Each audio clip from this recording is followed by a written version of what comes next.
galerinha! Aqui é a Sabrina, sua audiobooker preferida. Gostaria de apoiar o canal? Chave Pix na descrição. Obrigada pela ajuda! Dito isso, vem ouvir comigo! Estegossauro. Enquanto o Land Cruiser parava, Ellie Sattler olhava através das colunas de vapor para o estegossauro. Ele estava de pé, quieto e imóvel. Um jipe com uma faixa vermelha estava estacionado ao lado dele. Tenho que admitir, esse é um animal curioso, disse Malcolm. O estegossauro tinha 6 metros de comprimento, com um forte e imenso corpo e placas verticais reforçadas ao longo das costas.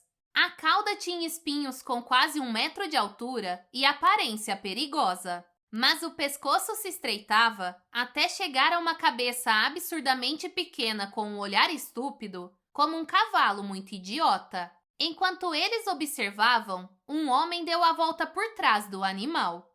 Este é o nosso veterinário, Dr. Harding, disse Regis pelo rádio. Ele anestesiou o estego e é por isso que ele não está se movendo. Ele está doente. Grant já estava saindo do carro, apressando-se em direção ao estegossauro imóvel. Ele saiu e olhou para trás quando o segundo Land Cruiser estacionou e as 2 crianças desceram. O que ele tem? Perguntou Tim. Eles não têm certeza, respondeu Ellie. As grandes placas coriáceas ao longo da espinha dorsal do estegossauro descaíram levemente. Ele respirava com lentidão e esforço, fazendo um ruído molhado a cada inspiração. É contagioso? Perguntou Lex. Eles foram em direção à cabeça minúscula do animal, onde Grant e o veterinário estavam de joelhos, espiando dentro da boca do estegossauro. Lex franziu o nariz. Essa coisa é grande mesmo, disse ela. E fedida. É sim. Ele já havia notado que o estegossauro tinha um odor peculiar, como de peixe podre. Aquilo lhe lembrava algo que ela conhecia, mas não conseguia identificar com certeza. De qualquer forma, ela nunca tinha cheirado um estegossauro antes. Talvez esse fosse seu cheiro característico. Entretanto, ela tinha suas dúvidas. A maioria dos herbívoros não exalavam um odor forte, nem suas fezes. O fedor de verdade era reservado aos comedores de carne. Será que é porque ele está doente? Perguntou Lex. Talvez. E não se esqueça de que ele foi sedado pelo veterinário. Ellie, dê uma olhada na língua dele, disse Grant. A língua roxa escura pendia da boca do animal mole. O veterinário mirou uma lanterna ali para que ela pudesse ver as bolinhas prateadas. Microvesículas. Observou Ellie. Interessante. Estamos tendo dificuldades com esses estegos, disse o veterinário. Eles estão sempre ficando doentes. Quais são os sintomas? Perguntou Ellie. Ela arranhou a língua com sua unha. Um líquido transparente exudou das bolhas que arrebentaram. Eca! Disse Lex. Desequilíbrio, desorientação, dificuldade para respirar e muita diarreia massiva, disse Harding. Parece acontecer a cada 6 semanas, mais ou menos. Eles se alimentam continuamente? Ah, sim, disse Harding. Animais desse tamanho precisam ingerir no mínimo algo entre 220 e 270 quilos de matéria vegetal diariamente apenas para se manter. Eles estão constantemente comendo. Então é improvável que seja envenenamento por alguma planta, disse Ellie. Comedores constantes estariam sempre doentes caso se alimentassem de uma planta tóxica, não a cada 6 semanas. Exatamente, disse o veterinário. Posso? Pediu Ellie. Ela pegou a lanterna do veterinário. O sedativo tem efeitos pupilares? Perguntou ela, voltando a luz para o olho do estegossauro. Há um efeito miótico. As pupilas se contraem. Mas essas pupilas estão dilatadas, disse ela. Harding olhou. Não havia dúvida. A pupila do estegossauro estava dilatada e não se contraiu quando a luz bateu nela. Mas que droga, disse ele. Isso é um efeito farmacológico. É. Ellie tornou a se levantar e olhou em volta. Qual é a área de pasto do animal? Cerca de 8 quilômetros quadrados. Por aqui? Perguntou ela. Eles estavam em uma campina aberta com afloramentos rochosos esparsos e colunas intermitentes de vapor subindo do chão. Era o final da tarde, e o céu estava rosado sobre as baixas nuvens cinza. A maior parte do pasto deles fica ao norte e a leste daqui, disse Hardin. Mas quando eles ficam doentes, geralmente estão próximos dessa área em particular. Era um enigma interessante, pensou ela. Como explicar a periodicidade do envenenamento? Ela apontou para o outro lado do campo. Está vendo aqueles arbustos baixos e delicados? Cinamomo. Hardin assentiu. Nós sabemos que é tóxico. Os animais não comem. Tem certeza? Tenho. Nós os monitoramos por vídeo. E eu conferi as fezes só para ter certeza. Os estegos nunca comem esses arbustos. Melia azedaraki, chamada de amargoseira ou cinamomo, continha um alto número de alcaloides tóxicos. Os chineses usavam essa planta como veneno para peixes. Eles não comem isso, disse o veterinário. Interessante, disse Ellie, porque senão eu diria que esse animal exibe todos os sinais clássicos de intoxicação por Melia. Estupor, bolhas nas membranas mucosas e dilatação das pupilas. Ela atravessou o campo para examinar as plantas mais de perto, o corpo curvado sobre o chão. Tem razão, disse ela. As plantas estão inteiras, nenhum sinal de terem sido comidas. Absolutamente nenhum. E ainda temos o intervalo de 6 semanas, lembrou o veterinário. Os estegossauros vêm aqui com que frequência? Cerca de 1 vez por semana, disse ele. Os estegos fazem um ciclo lento através de seu território de pasto, comendo enquanto andam. Eles completam o ciclo mais ou menos em 1 semana, mas só ficam doentes a cada 6 semanas.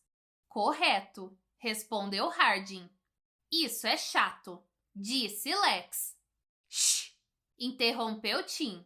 A doutora Settler está tentando pensar. Sem sucesso, disse Ellie afastando-se um pouco mais. Atrás dela ouviu Lex dizer: Alguém quer jogar bola comigo? Ellie olhou fixamente para o chão. O campo era pedregoso em muitos locais. Ela podia escutar o som das ondas em algum ponto à esquerda. Havia frutinhas entre as pedras. Talvez os animais estivessem apenas comendo essas frutas. Mas aquilo não fazia sentido. As frutas do cinamomo eram terrivelmente amargas. Encontrou alguma coisa?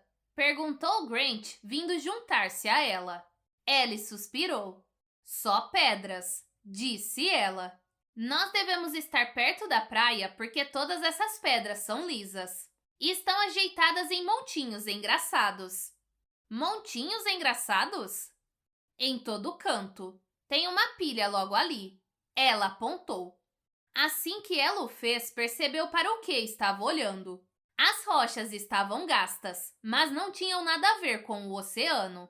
Essas pedras estavam empilhadas em montinhos, quase como se tivessem sido jogadas ali daquela forma. Eram pilhas de gastrólitos.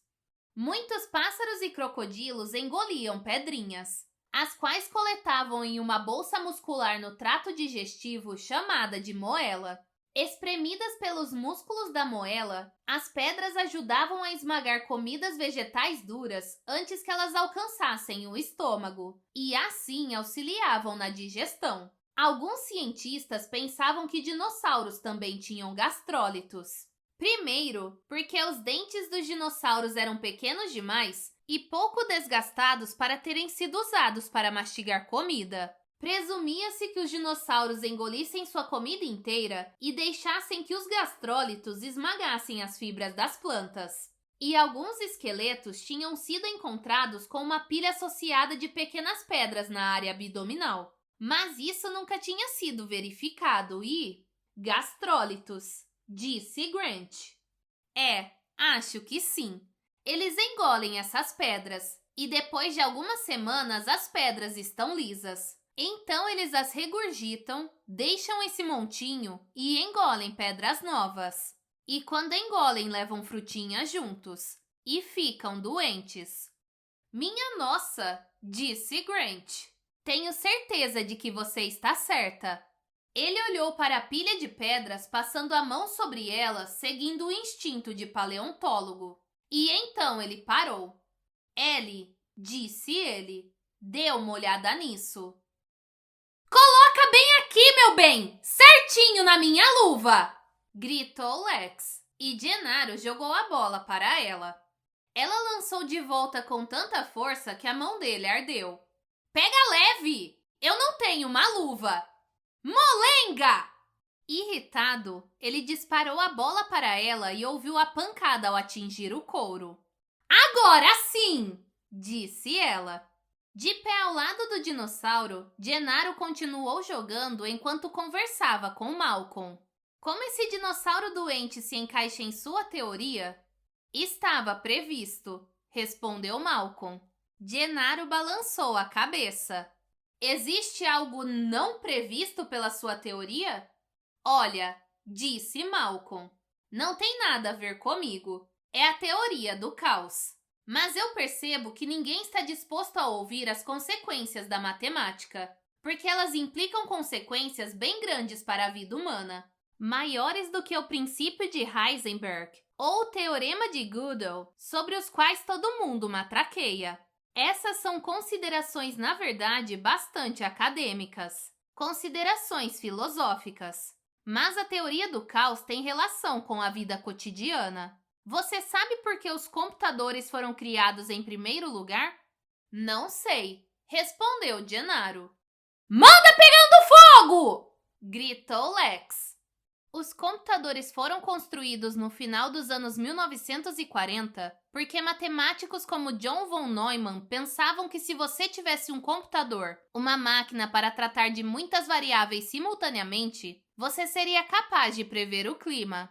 O clima finalmente cederia ao entendimento humano, e os homens acreditaram nesse sonho pelos 40 anos seguintes. Eles acreditaram que a predição fosse apenas uma função de manter registro das coisas. Se você soubesse o bastante, poderia prever qualquer coisa.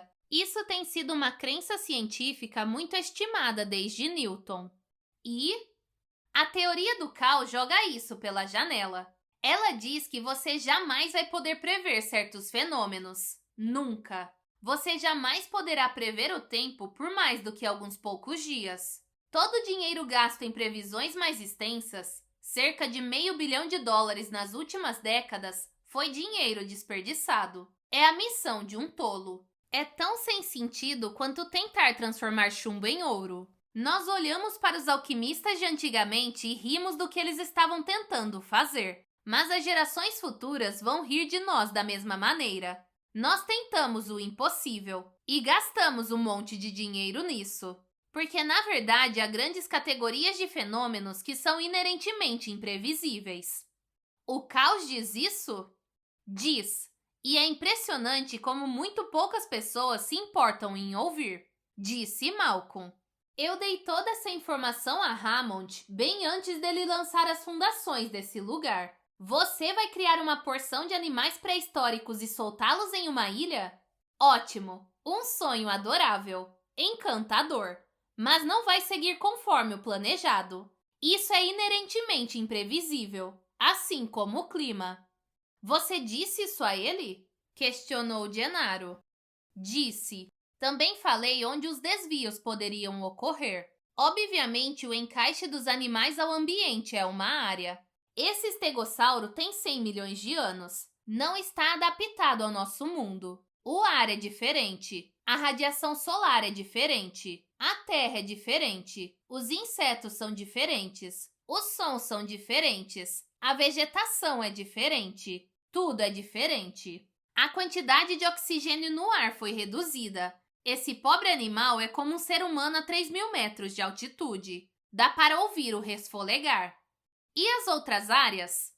Falando de forma mais ampla, a habilidade do parque de controlar a difusão de formas de vida. Porque a história da evolução é de que a vida escapa a todas as barreiras. A vida se liberta. A vida se expande para novos territórios. Dolorosamente, talvez até perigosamente. Mas a vida encontra um jeito. Malcolm balançou a cabeça. Eu não pretendia ser filosófico, mas aí está. Jennar olhou à distância. Ellie e Grant estavam do outro lado do campo acenando com os braços e gritando. Você pegou minha coca? Perguntou Dennis Nedry assim que Muldoon voltou para a sala de controle. Muldoon nem se incomodou em responder.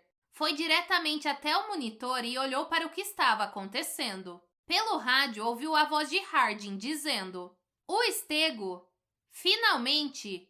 Mos um jeito! Agora! O que é isso? Perguntou Muldoon. Eles estão no ponto ao sul, disse Arnold. É por isso que está meio entrecortado. Eu vou passá-los para outra frequência. Mas eles descobriram o que há de errado com os estegos. Estavam comendo um tipo de frutinha. Hammond assentiu. Eu sabia que resolveríamos isso mais cedo ou mais tarde, disse ele.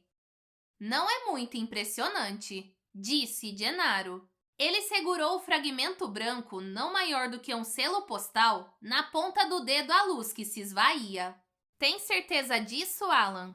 Certeza absoluta, disse Grant. O que confirma é o padrão na superfície interior, a curva interior. Vire-o e você vai notar um leve padrão de linhas elevadas que descrevem, grosso modo, formas triangulares. Sim, estou vendo. Bem, eu desenterrei 2 ovos com padrões assim na minha escavação em Montana. Está dizendo que isso é um pedaço de casca de ovo de dinossauro? Com certeza, disse Grant. Harding balançou a cabeça. Esses dinossauros não podem procriar. Evidentemente podem sim, disse Gennaro. Isso deve ser um ovo de pássaro, disse Harding. Temos literalmente dezenas de espécies na ilha. Grant chacoalhou a cabeça. Olha a curvatura. A casca é quase reta. Isso vem de um ovo bem grande. E note a espessura da casca. A menos que você tenha avestruzes nessa ilha, é um ovo de dinossauro. Mas eles não têm como procriar, insistiu Harding. Todos os animais são fêmeas. Tudo o que eu sei, disse Grant, é que isso é um ovo de dinossauro. Malcolm perguntou. Você pode dizer de que espécie? Posso, respondeu Grant. É um ovo de Velociraptor.